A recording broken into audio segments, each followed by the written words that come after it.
Muy buenos días con todas y con todos. Es un placer darles solamente unas palabras de bienvenida para comentarles que es un placer para nosotros y un honor tener a nuestro distinguido expositor, Alberto Berme, esta mañana con nosotros.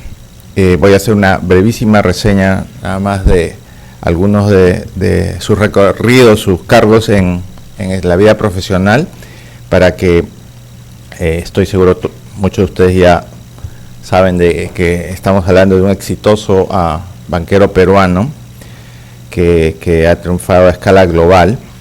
Actualmente es chairman para Europe, Middle East and Africa Banking en Citi, y ha hecho una brillante carrera en Citi, teniendo a cargo no solamente Europa, el Medio Oriente, África, sino España. Por acá estoy leyendo, solamente estoy pasando muy rápido, las áreas de energía, electricidad, chemicals. Ha estado en Solomon Brothers, ha sido co-head de Emerging Markets y también ha estado en el Banco Mundial. Es un ilustre peruano que ha hecho un MBA en Columbia y actualmente está en como una decena de directorios globales, que ya no voy a comentar, y sigue apoyando el mundo académico. También conversamos antes de venir que apoya en varios boards de Columbia a escala global, incluyendo el Columbia Business School London Advisory Board. Entonces, para nosotros ha sido una gran oportunidad, y creo que esto va a revertir en todos ustedes como estudiantes, tener a una persona como Alberto para brindarnos un poco de su experiencia de vida como financista, como economista en un mundo cada vez más globalizado. Con esto quisiera simplemente reiterar nuestro agradecimiento a Alberto por compartir con nosotros parte de la mañana. La dinámica va a ser la siguiente: Enrique Castellanos va a estar a cargo de manejar la sesión. Va a haber una presentación inicial de Alberto y luego va a haber espacio para interacción con varios de ustedes hasta que el tiempo lo disponga y tengamos que cerrar la sesión alrededor de las 10. Creo que si Alberto tiene la posibilidad de brindarnos tiempo hasta las 10, creo que sería excelente. Muchísimas gracias, y le damos entonces la bienvenida a Alberto Berme con un gran aplauso. Muchas gracias, Gustavo. Muchas gracias, Enrique. Y muchas gracias a todos ustedes. Me moría de ganas de estar aquí contigo. Y quería decírtelo de corazón. Te veo tus ojos, a través de tus ojos te veo el corazón, que late fuerte, es martes por la mañana. Y quería decirte lo orgulloso que estoy de todo lo que haces. Hoy en un centro académico y probablemente más adelante en un gran centro de trabajo. Sé que eres soñador y sé que dentro de tus ambiciones quieres cambiar el mundo. Y por eso quería venir a conversarte. He venido con mucha humildad a aprender de ti. Y al mismo tiempo compartir 2 o 3 cosas que me pasaron desde que tenía tu edad hasta la actual, que no te voy a decir cuántos tengo porque tengo un poquito más que tú, y que me han guiado hacia el camino del bien. Te he dejado un regalito ahí laminado, no quiero que lo pierdas. Yo sé que quieres ser feliz y probablemente lo seas en tu casa, cuando hables con tu mami y con tu papi y te recuerden que lo más importante en la vida son los valores, y que nunca jamás te deberías olvidar de decir por favor y darle muchas gracias, y respecto de cuán exitoso puede ser en la vida. Y es por eso que te he dejado ese regalito, porque en el momento que encuentres esa felicidad y la puedas adherir a tus sueños, vas a ser inmensamente feliz. Y si tú eres feliz, el mundo también lo será. Y si el mundo lo será, el Perú prosperará. 2 preguntas que siempre me guiaron en la vida. Y estas sí, anótalas, por favor, ¿no? ¿Quién eres? ¿Y qué es lo que quieres? En cuanto a la estructura de la presentación, tengo 3 capítulos.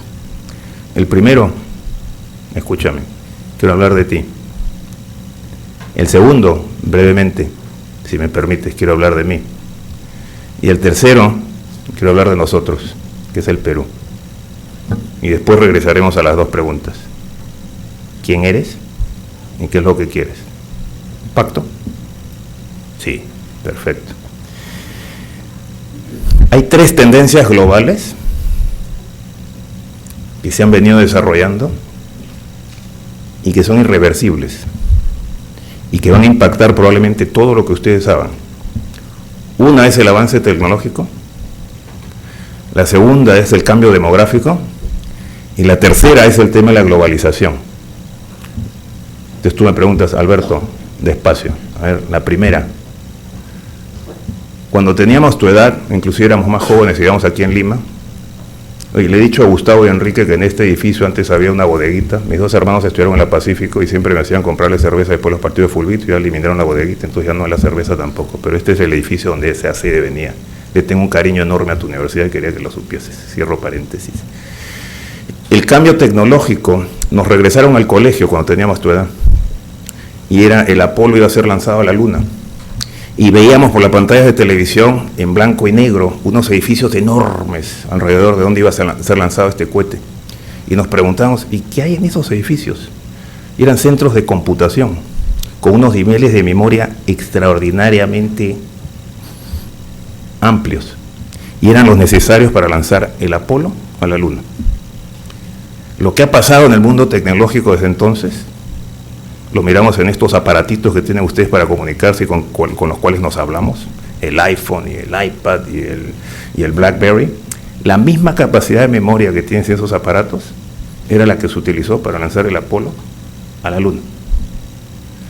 El pensar que quieres irte de aquí a Asia manejando y que dentro de poco no vas a necesitar manejar el carro o el carro se maneja solo. El pensar que tienes gráficos tridimensionales. Y si proyectamos a tu edad, 21, 22, 23 años, y le ponemos 25, 50, ¿tú sabes lo que va a pasar?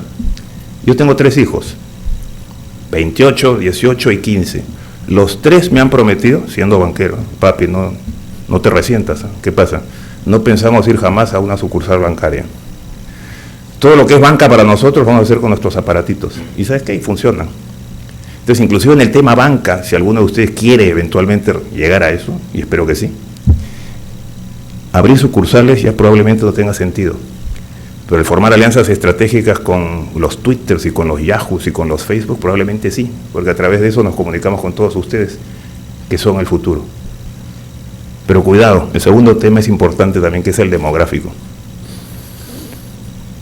Hablaba con Gustavo, con Enrique y con Diego. Diego, ¿dónde está? Ahí.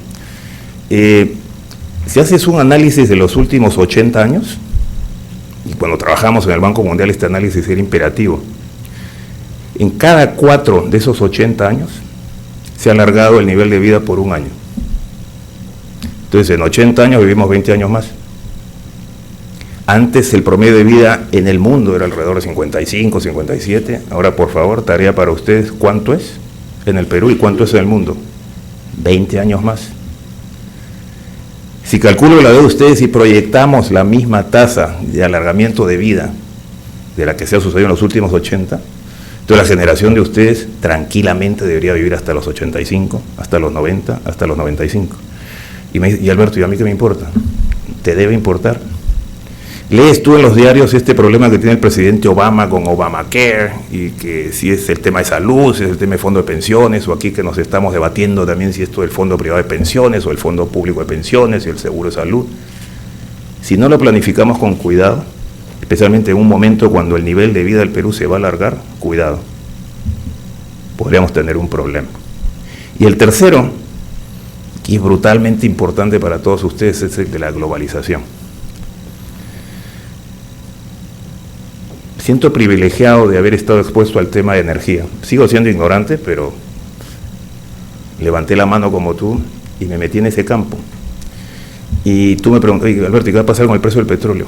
En el corto plazo va a seguir bajando. Pero sabes que no te podría dar esa respuesta si la semana pasada no hubiera estado en Houston y reuniéndome con esos petroleros que han hecho todas estas inversiones en el gas norteamericano, porque Estados Unidos de buenas a primeras se va a convertir en uno de los principales productores de petróleo. Y tú me dirás, ¿y eso qué implica? Bueno, ellos importaban petróleo de Venezuela, de Nigeria y de Angola y van a dejar de hacerlo. Entonces Venezuela, Nigeria y Angola tienen que exportar petróleo. ¿A dónde? A donde más lo necesitan. ¿Dónde es eso? En China y en la India. ¿Y eso qué repercusión tiene? Que me tengo que ir al Medio Oriente, donde estuve hace 2 semanas. ¿Sabes para qué? Porque en el Medio Oriente tienen el 60% de las reservas internacionales de petróleo y tienen 40% de la producción. Y yo no podría hablar con los árabes si no pudiera estar yendo a Rusia. Hace 3 semanas estuve en Rusia. ¿Ya has leído de las sanciones que le han infligido al gobierno ruso? Bueno, si el precio del petróleo sigue bajando, esas sanciones pueden repercutir. ¿Y de qué manera van a repercutir? Bueno, tienes que ir a China para averiguar, porque un precio de petróleo bajo beneficia a los chinos y beneficia a los europeos. Pregunta, ¿le beneficia al Perú o no?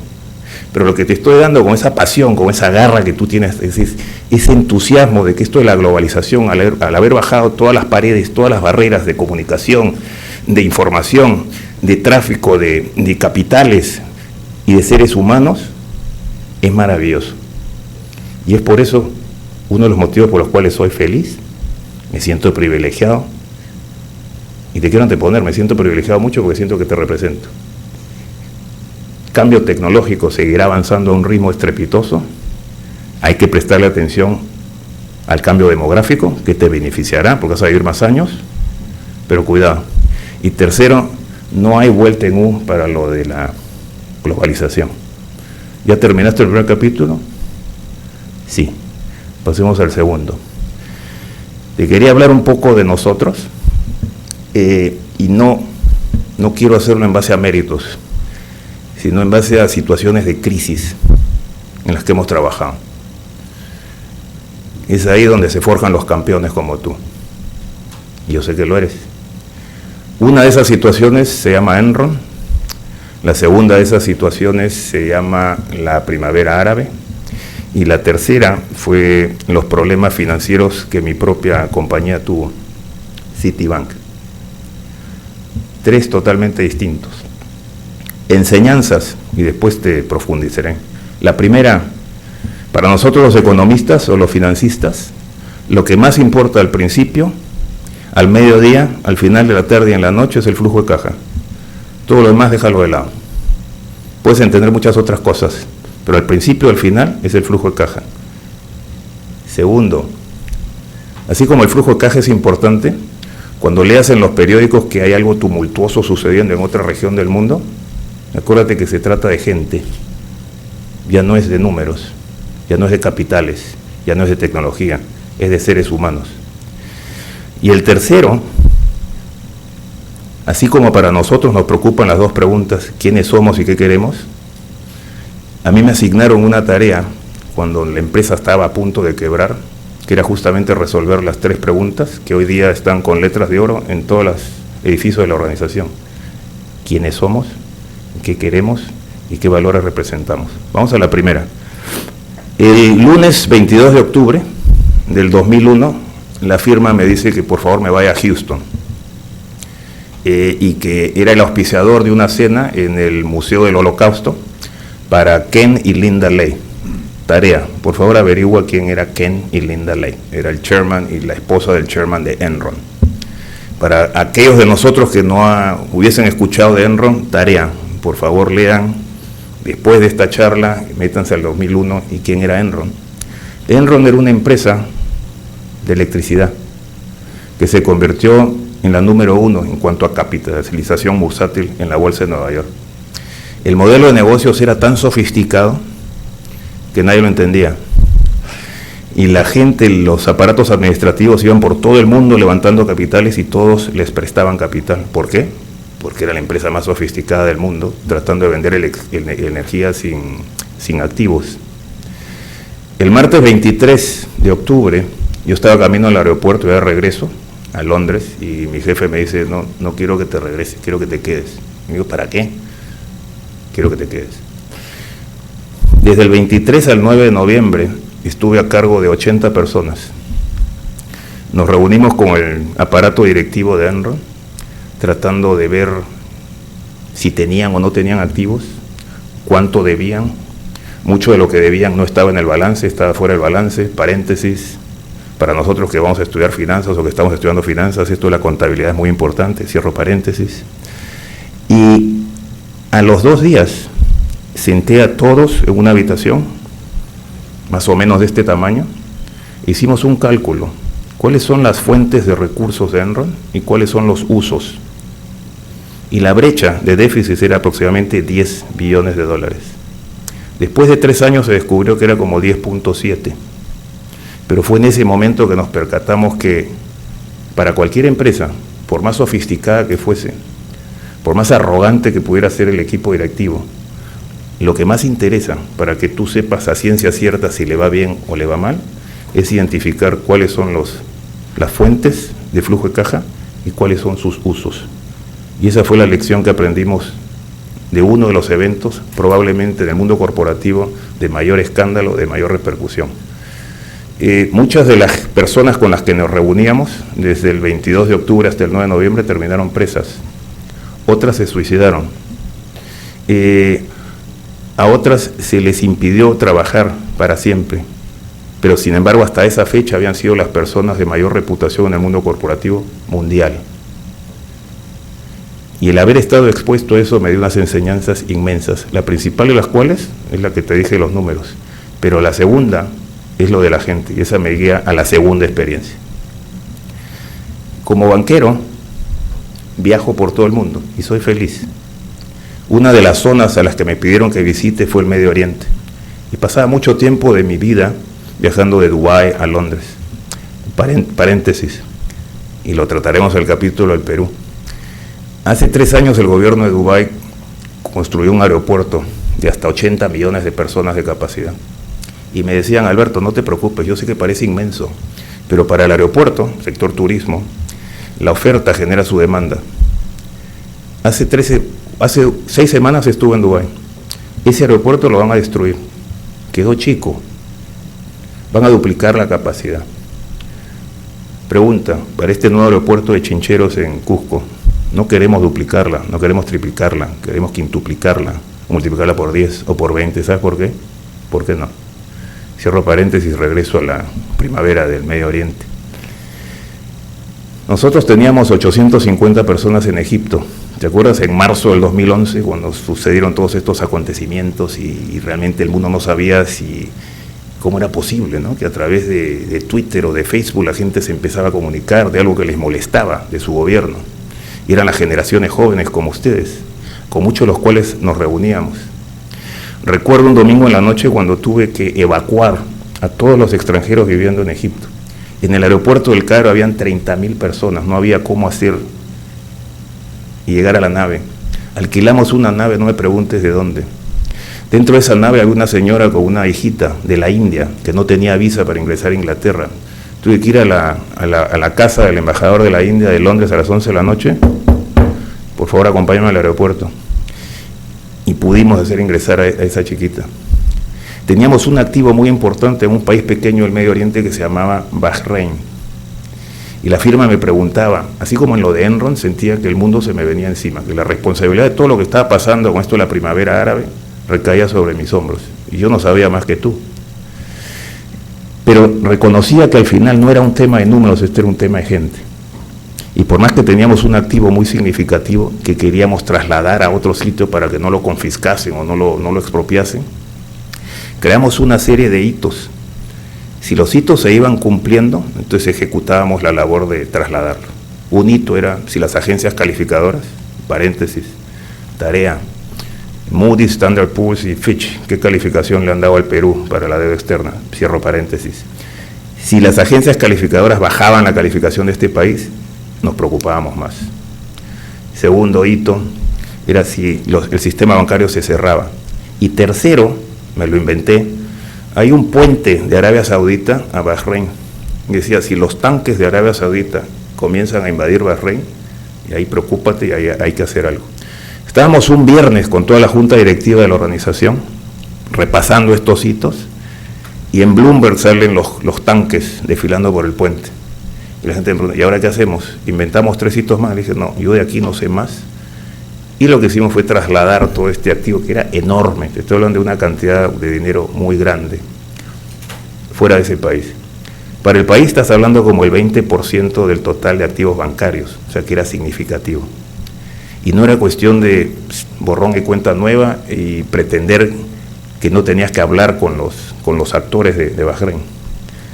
Lo que más coraje requería era no solamente ejecutar el traslado, sino ir a verlos. Y ahí te das cuenta de que las relaciones, que tú las tienes, están basadas en confianza. La confianza se pierde en un segundo. Construirla toma muchos años. Pero ir a explicarles al presidente del Banco Central que por motivos de crisis de su país tú estabas temporalmente retirando 20% de los activos, no fue una tarea fácil, créeme. Nos expulsaron 2 veces de la oficina, regresamos, pedimos disculpas, escuchamos, no hablamos. La arrogancia siempre es un mal ajeno, espero que no lo tengas. Muestras humildad y les dices, esto es algo temporal, cuando las cosas se tranquilicen, regresaremos y por favor confíen en nosotros. Se logró. Las manos me sudaban, tenía un miedo terrible, había toque de queda, habían tanques por las calles, pero se hizo. A diferencia de lo de Enron, flujo de caja, esto era de gente. Y a la gente hay que tratarla como tal. El tercer proyecto, que hemos trabajado en otros, que en su momento les hablaré, fue quizás el más motivador. No tiene nada que ver con números. Tiene que ver con el alma de un país, de una institución. Mi firma, siendo tan grande, casi quiebra. Y como le mencionaba Enrique, casi quiebra 3 veces. Las 3 veces o 2 veces y media fuimos rescatados por el gobierno americano, en un banco. Nosotros mismos propiciamos la crisis. Y ante cualquier foro pido disculpas a nombre de mi industria, a nombre de mi institución, porque efectivamente contribuimos a la calamidad financiera que ocurrió. Solventamos los temas financieros, ya te contaré cómo, pero nos quedamos con la preocupación de que no teníamos respuestas para 3 preguntas fundamentales, que son parecidas a las que te hice al principio. ¿Quién eres? ¿Qué quieres? ¿Y qué es lo que más valoras? Me pasé 7 meses hablando con... Nosotros tenemos 280,000 empleados. Entrevistaba desde el portero a la recepcionista, al más alto ejecutivo, a miembros directivos. Estábamos por cumplir 200 años y tenía que ir a lo más profundo de nuestra historia para realzar nuestros valores. ¿Quiénes somos? Somos un banco americano, el más global de todos, que damos soluciones financieras responsables, creativas y simples para gente como tú, para pequeña y mediana empresa, gran empresa y gobiernos. Eso definía la primera pregunta. La segunda, ¿qué queremos? Queremos ser rentables y no es pecado buscar el beneficio, pero al mismo tiempo queremos ser respetados y admirados, valores que habíamos perdido, y eso está ligado a lo que representamos. Y había una multiplicidad de valores, ¿no? Cosas intangibles, esas que te mueven el alma, y nosotros las resumimos en 4. Una es el bien común, en cada país, en cada ciudad en la que trabajamos, nos adherimos al trabajo de la comunidad. Segunda era el carácter innovador.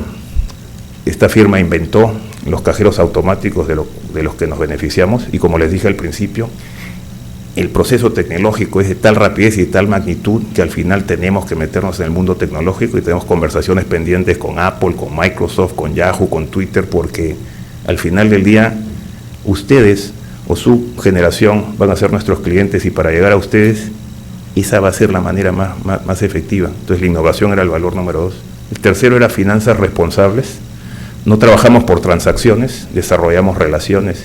Y la última, yo sé que en todos sus salones de clases han tenido muchos debates sobre cómo definir liderazgo. Nosotros lo definimos de la siguiente manera. Por favor, mírame.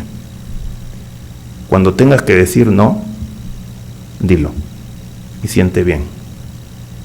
Cuando alguien te haga una pregunta y no tengas la respuesta, no te la des de sabio.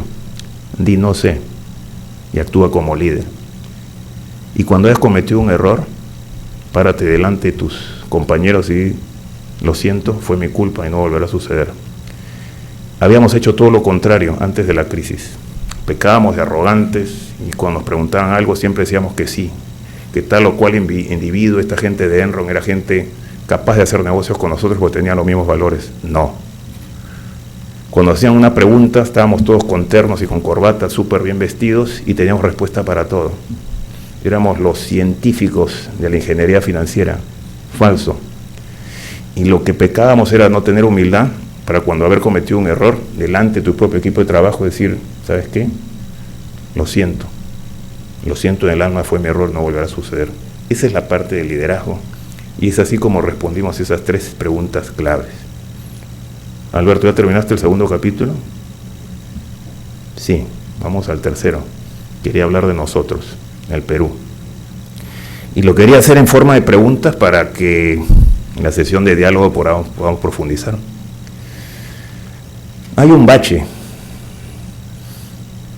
Hace un año estuve visitando el país y el índice de felicidad, eso que te hace palpitar de una manera, estaba boyante. Los anteriores años habíamos estado creciendo al 8, 9, 10%.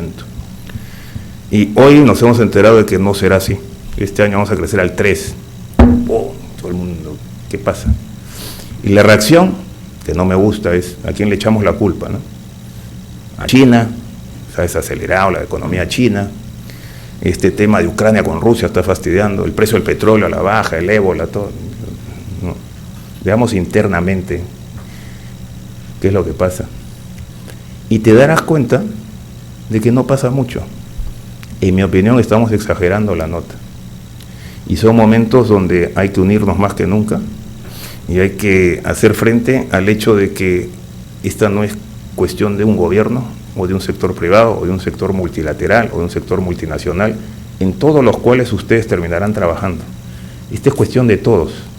El gobierno se ha metido la mano al bolsillo y ha dicho, yo voy a ser el primero en reactivar la economía, pero espero que ustedes me ayuden.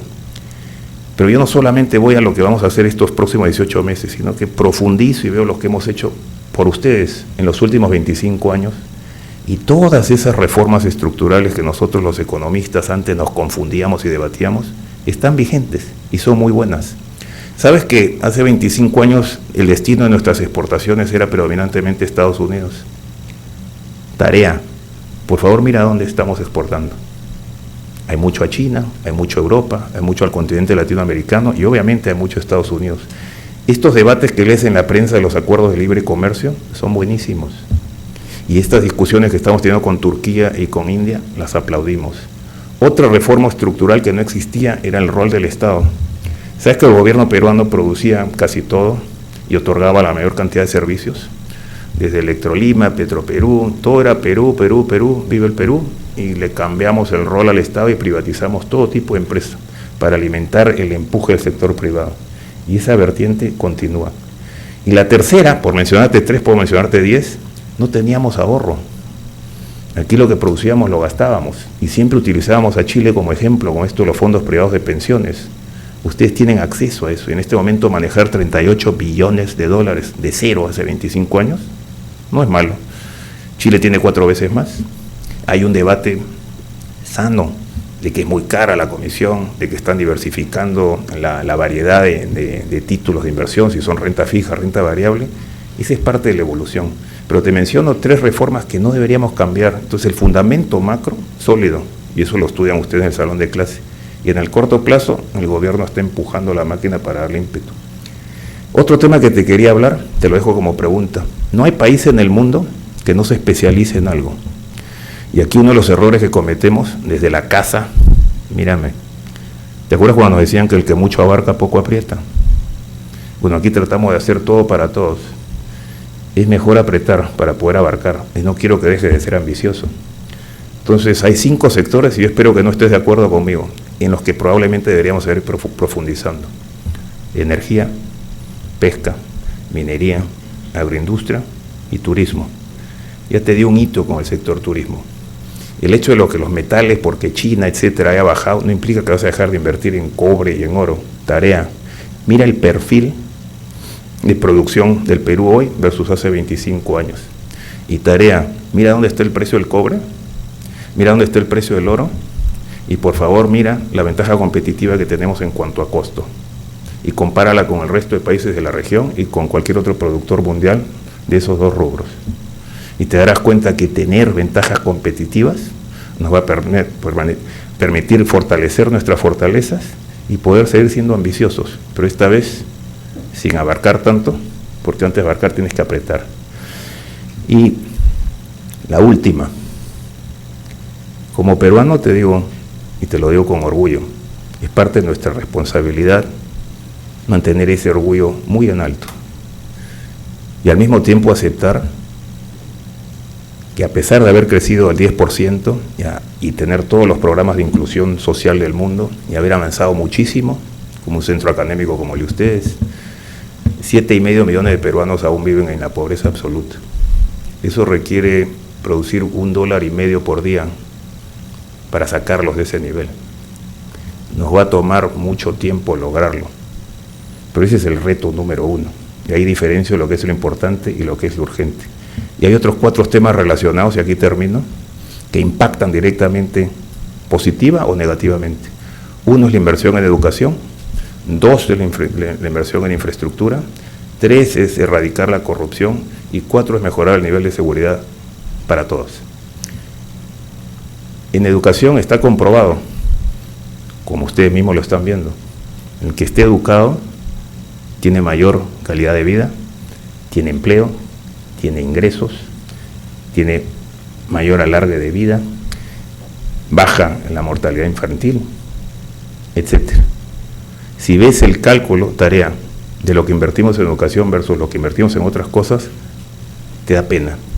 Yo lo único que quisiera cambiarles a ustedes en cada uno de esos rubros, de seguridad, de erradicar la corrupción, etcétera, que no lo veamos como gasto.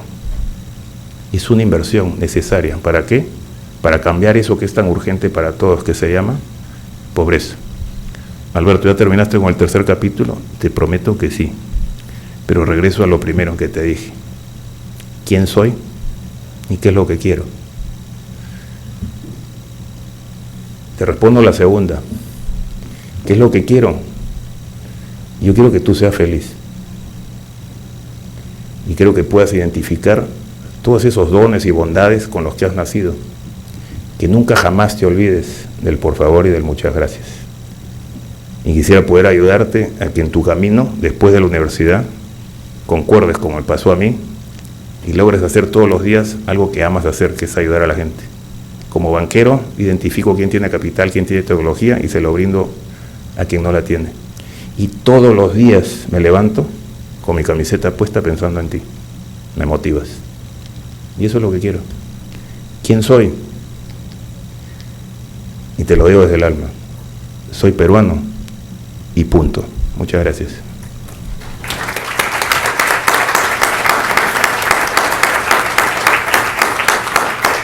Yo tenía una pregunta para ti, y de ahí abrimos a preguntas del público.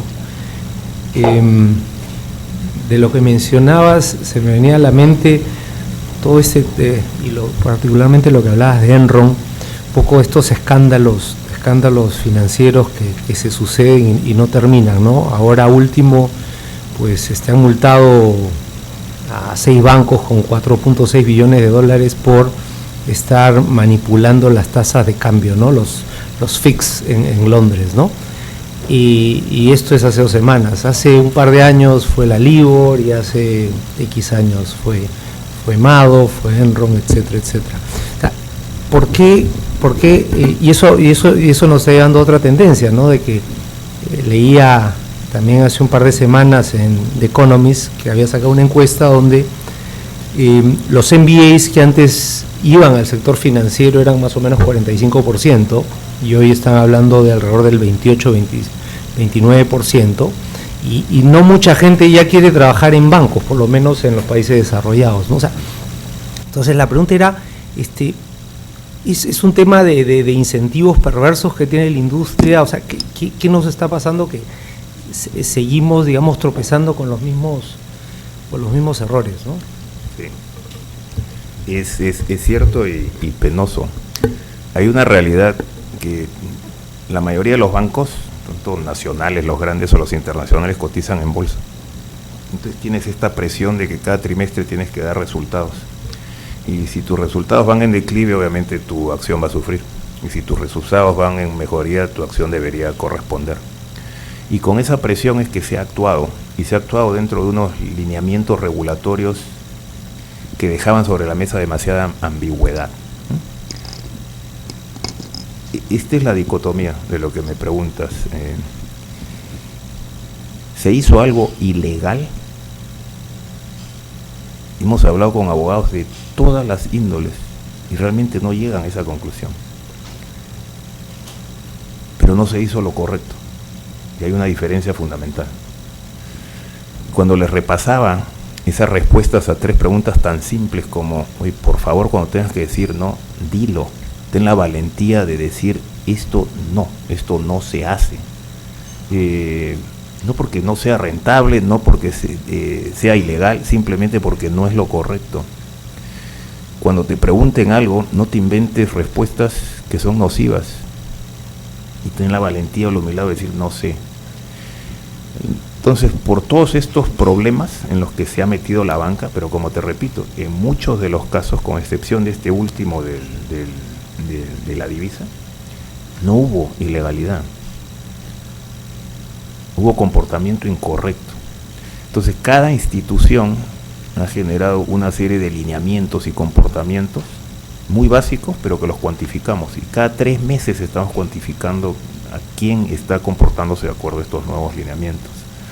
Por decirte, la banca, cuando se inventó, se emprestaba dinero a través de tus depósitos o captábamos recursos a través de bonos y ese dinero se emprestaba a gente como tú, a empresas, etcétera, y se cobraba una comisión.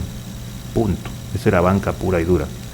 Le fuimos agregando negocios como comercialización de títulos, renta fija. El volumen de renta fija en el mundo es 4 veces más grande que el de renta variable, pero también renta variable. A ambos le agregamos derivados. Para complementar eso le agregamos materias primas o commodities, le agregamos cash management, banca privada, fusiones y adquisiciones, emisiones de X, Y y Z, sin medir la rentabilidad de ninguno de esos negocios. Pero como el conglomerado, el consolidado seguía siendo rentable y trimestralmente anunciaba buenos resultados, todo el mundo miraba para el otro lado y adelante. Ahora ya no se puede. Cada línea de negocio tiene que obedecer a una rentabilidad. Dependiendo de tu línea de negocio y del riesgo que asumas con la misma, te exigen mayor capital para compensarlo. Todo esto está dentro de lo que se denomina Basilea III, que también conoces. En nuestro caso, por ejemplo, hace 2 años le dijimos al mercado, nuestra rentabilidad de activos, el famoso ROA, va a ser 1%. Nuestra rentabilidad al capital va a ser 10% como mínimo. Y nuestro ratio de eficiencia, gasto sobre beneficio, va a ser el 50%. Entonces, cualquier unidad o cualquier país de todas las que te he mencionado que no se mida de acuerdo a esos lineamientos, fuera. No existe. Que por el corazón te queremos, perfecto, pero no existe. Y no existe por la sencilla razón de que antes permitíamos que algunos tuviesen un rendimiento inferior, todo encubierto con el resultado consolidado, bajo la presión trimestral y dentro de lineamientos regulatorios que dejaban mucha ambigüedad sobre la mesa.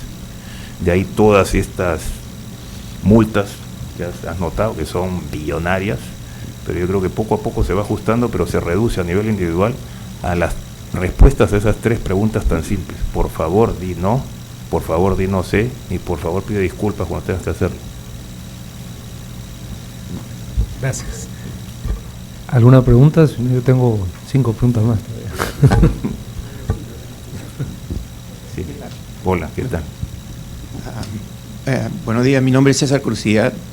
Yo soy profesor aquí de análisis de riesgo y he trabajado 30 años en Wall Street. Así que conozco muy bien su caso porque estaba trabajando para Moody's cuando se vino abajo todo, así que conozco Citibank, Bank of America, Lehman y todos los demás. A nosotros nos llegaba la información de todas partes. No quiero quedar la contra, pero usted dijo el antes y el después, que no hubo ilegalidad. ¿Ya? Y yo puedo dar varios ejemplos, no quiero entrar a ellos, dentro de Moody's, que había muchas ilegalidades. ¿No? Por ejemplo, en el caso que yo desarrollé una metodología cuando Moody's empezó a meterse a mark to market, que fue su debacle porque ellos no tenían esa experiencia, ellos hacían análisis fundamental nada más, y cuando haces mark to market tienes que seguir al mercado. Entonces Moody's en lugar de ir adelante, iba a la cola. Y la conclusión a la que yo llegué es de que no se podía, para un AAA no se podía prestar más de 85 centavos por un bono, por dar un ejemplo. Sin embargo, nosotros ya teníamos como 30 operaciones allá afuera, en las cuales se había prestado 95 centavos por 95 centavos por bono, por dólar. A mí mi jefe me ordenó que cambie mi 85 por 95. Ahora, mi dicotomía era la siguiente: si yo decía no, me quedaba sin trabajo. Si yo decía sí, porque ellos tenían un problema, o sea, era la reputación de Moody's es la que se caía. Ellos habían estado diciendo 95, ahora viene una persona que tiene conocimiento del mercado y le dice no es 95, es 85. Ellos no lo hicieron. Cuando se da la crisis, teníamos 3.000 mortgage-backed securities para downgrade. Sin embargo, usted sabe que en Moody's un downgrade se discute y se discute y se discute y puede tomar 3 meses.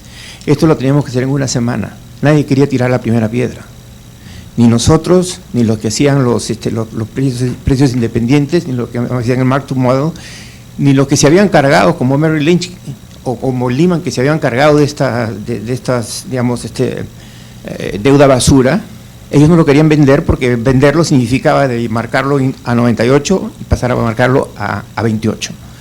Y como usted dice, yo veo de que los informes, yo puedo mostrar el informe de Bear Stearns del 2005, que dicen que si digamos, el housing market crecía a menos de 3%, se reventaba la burbuja. El vendedor lo que hace es agarrar eso y lo bota al tacho. O sea, porque eso no vende. O sea, lo que no vende se bota al tacho y lo que vende sí se habla. Entonces, ¿es eso ilegal? ¿No debería haber gente de esas instituciones en la cárcel? Yo sí digo, y voy en el récord, de que el presidente y los altos ejecutivos de Moody's sí deberían de estar en la cárcel. Porque nos obligaron a nosotros a cambiar los números y si no los cambiábamos, nos votaban. ¿Qué opina de eso? No puedo ni empezar a debatir. Tiene razón, sí tiene razón. El caso que te mencioné de Enron no era Moody's, pero era Arthur Andersen. Arthur Andersen. Y cuando me refería a gente que había terminado presa, era precisamente los 2 socios de Arthur Andersen que cubrían la cuenta de Enron. Yo más me refería al análisis interno que hicimos nosotros mismos, cuando se le pidió ese ejercicio que no estaba ligado a los cambios financieros que teníamos que hacerle al balance ni todo lo demás, sino a la moralidad del asunto. Era más un tema moral, a eso me refiero. Que hayan habido imprudencias legales, no te las disputo y puede haber casos muy puntuales y eso lo podemos conversar con tranquilidad. Pero sí estoy consciente de que en este momento, con la nueva regulación y con todos los cambios que la industria misma ha sucedido, cualquier inconveniente parecido minúsculamente a uno de estos episodios, terminas preso, aparte de si estamos con unos sistemas de compensación que animan a evitar eso que mencionaste, César, que es pues, el famoso whistleblower, ¿no? Hay una persona que tiene la información, pero que el ambiente de trabajo no te da miedo, te intimida porque vas a perder tu puesto. Oye, quédate tranquilo, déjalo en el archivo y ya veremos. Ya no. Yo creo que ahora se está animando a que la gente levante la mano, presente el caso y ese tipo de comportamiento está siendo premiado. Pero no te disputo para nada que han habido casos puntuales de ilegalidad.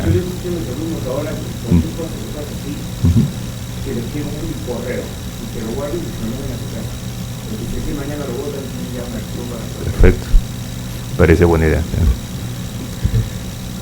Otra pregunta, pues yo tenía una pregunta ahora que habías mencionado el tema de tecnología, todo esto del dinero electrónico y la banca electrónica y el Apple Pay. ¿Cómo ves el futuro, el negocio de la banca retail sobre todo? ¿Crees que hay las amenazas de que un operador telefónico, una compañía de celulares empiece no solo a pagar por el banco, sino a prestarle a los clientes? Es innegable, ¿no? Y es difícil de cuantificar, pero es la principal amenaza para la banca al detalle. Nosotros la dividimos en 2 líneas de negocio, lo que es tarjeta de crédito y luego las sucursales. Y para manejar sucursales requieres un nivel de costos relativamente alto, hay mucho tema tecnológico, como bien dices. Y no solamente es el costo local, si eres un banco internacional, sino el costo agregado que te viene del extranjero por todo el apoyo tecnológico que te dan. Y eso hace que cuando miras la rentabilidad por sucursal, los números no cuadran, a menos que tengas 500, 800 o 1000 sucursales, que es la gran competencia nacional. Entonces hicimos ese análisis empezando en Turquía. Turquía tiene 75 millones de habitantes y estaba el BCP de turno, el Continental y el Interbank, y cada uno tenía más de 1000 sucursales y nosotros teníamos 50. Entonces decidimos reducir de 50 a 20, porque habían 30 que no había manera que las pudiésemos hacer rentables, y después de 2 años nos convencimos que ni siquiera esas 20, y esta es una población joven como la peruana, donde el 50% de los 75 millones de turcos tienen por debajo de 25 años, que todos están con los aparatos digitales, así como ustedes, viendo cómo se comunican con los bancos. Se ha hecho el mismo análisis y no es penoso que en el Perú mismo nosotros tenemos 10 sucursales que no son rentables. Entonces esa línea de negocio para nosotros no prospera y por ende la tenemos que traspasar a un competidor, que puede ser o el BCP o el Continental, etcétera.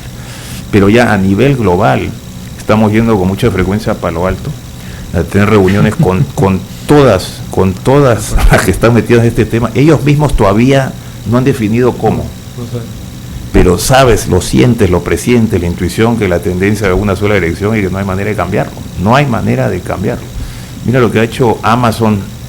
Oye, Amazon sigue cotizando hacia arriba, no gana dinero, pero sigue cotizando hacia arriba porque todo el mundo, el señor Bezos, le cree lo que está haciendo y multiplica la variedad de productos que puedes comprar a través de Amazon.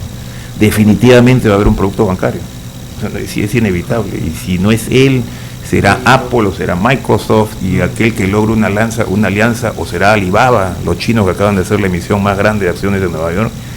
¿Y cómo le hace frente a eso? Es dificilísimo. Y por eso hay que ser, en el negocio hay que ser realista, evitar la negación, mirar la tendencia. Y esa tendencia la mencionamos como número 1 porque no hay manera de pararla.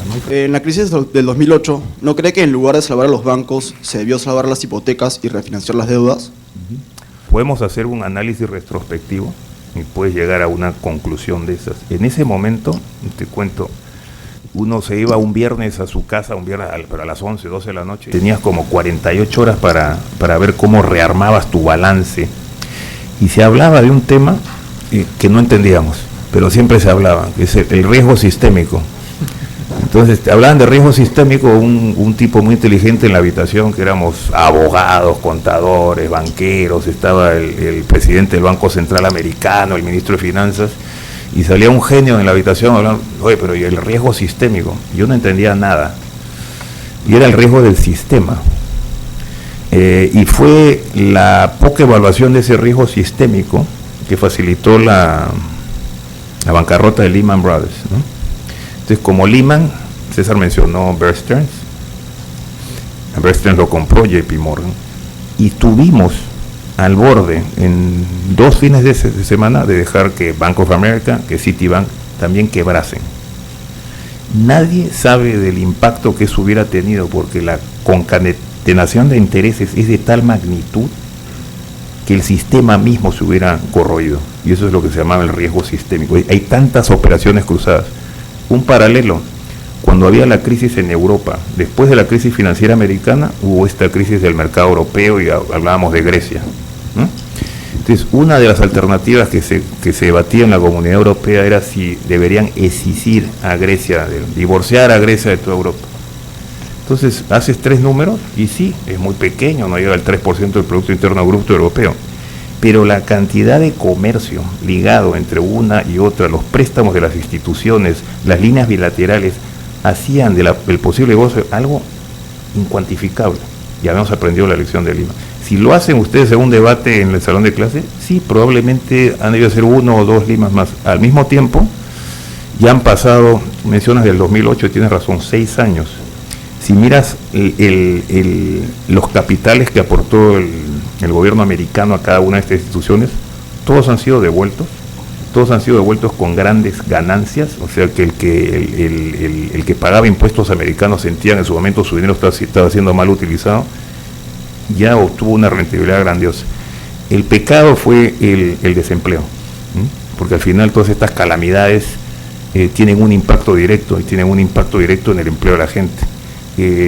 Todos aquellos a quienes se les vendieron estas hipotecas, imagino que las habrán estudiado en el salón de clase, y todo aquel que recibía préstamos bancarios recibieron un frenazo. Los bancos no prestaban, la economía no crecía y el desempleo se disparó al 9,5%.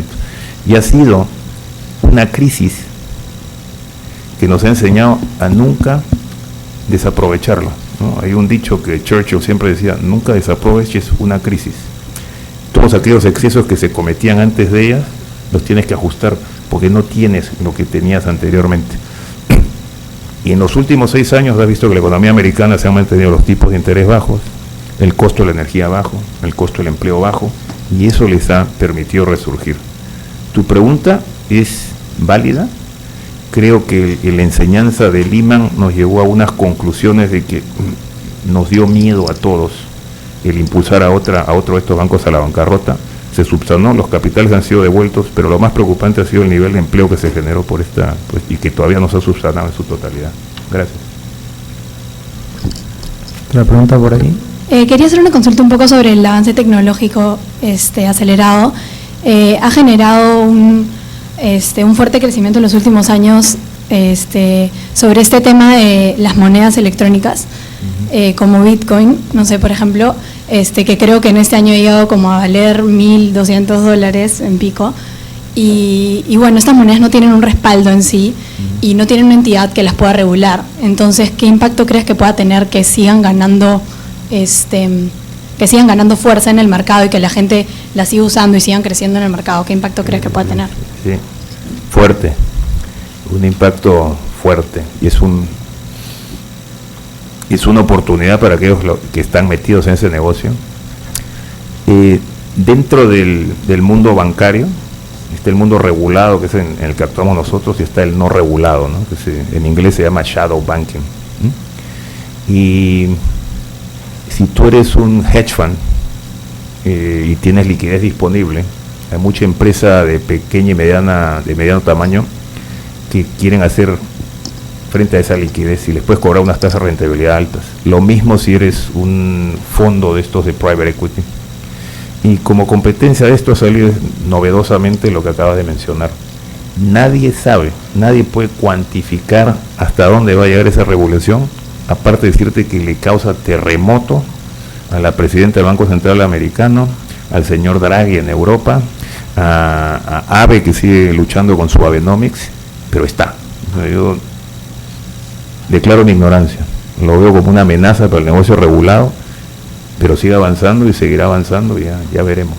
Pero a los que manejan la base monetaria de cada una de las grandes economías les preocupa, y muchísimo.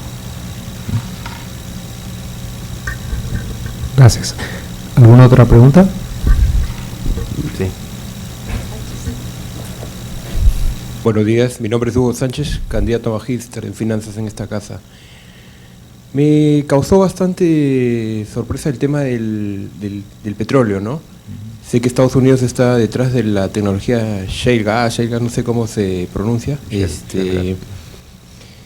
¿En qué plazo lo va a convertir en el primer productor porque esto sería un impacto grande para la OPEC, ¿no? Y actualmente andan muy preocupados por la caída del precio. Se especula que Arabia Saudita ha planificado ¿no? para que Estados Unidos, en todo caso otros países no se ingresen a esta nueva tecnología, ¿no? Porque creo que el soporte del precio es $70, algo de eso he leído, ¿no? Entonces, la pregunta es, ¿en cuánto tiempo Estados Unidos se convertiría en el primer productor? Y ¿cuál sería el impacto así, ¿no? para la economía del petróleo? Claro, 2020 es donde se calcula que todos estos nuevos yacimientos van a llegar a su pico de producción.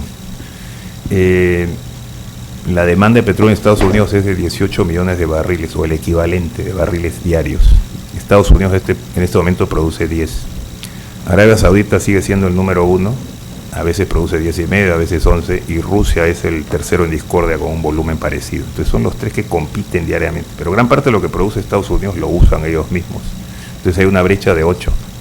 Esos 8, la mitad casi vienen de Canadá, que es también crudo pesado, digamos, y el resto, que son entre 4 a 5 millones, se importa de Venezuela, de Nigeria, de Angola y de Arabia Saudita. En el corto plazo existe este debate si la baja del petróleo es auspiciada por el propio Estados Unidos y Arabia Saudita para hacerle daño a los rusos. No creo tanto así, por el otro factor que mencionas, que cuando vas a Arabia Saudita después de la primavera árabe, el rey mismo se comprometió a tantos programas de inclusión social que el precio equilibrio del petróleo para el gasto público no es 30 ni 40, es 80. Entonces a ellos les causa un desequilibrio el poder sostener un precio por debajo de 80 por mucho tiempo. Entonces nosotros pensamos por esos factores que vas a llegar a un piso probablemente 75, 70, ese piso probablemente sea permeable por 12 o 18 meses, pero después se va a empezar a recuperar. ¿Por qué? Porque el lado de la demanda también empezaría a recuperarse a través de China y Europa. Pero en el corto plazo, Europa y China se benefician porque son importadores netos de petróleo. Y la pregunta es que, ¿cómo es que nos deberíamos sentir en el Perú sobre eso? Nosotros también importamos petróleo, producimos alrededor de 180,000 barriles diarios, creo que podría aumentarse. Correlacionado al precio del petróleo está el precio del gas, y el precio del gas también va a la baja, y el precio del gas está ligado al gas líquido licuado que están exportándose. El principal productor ahí no es ni Rusia, ni Estados Unidos, ni Arabia Saudita, es Qatar, un país de este tamaño, y tienes el segundo que se convertirá en Australia. Entonces, ¿por qué te menciono el gas natural licuado? Porque aquí también lo producimos y a veces nos sentimos complacientes de que el precio al cual hemos terminado fijando esos contratos se va a mantener.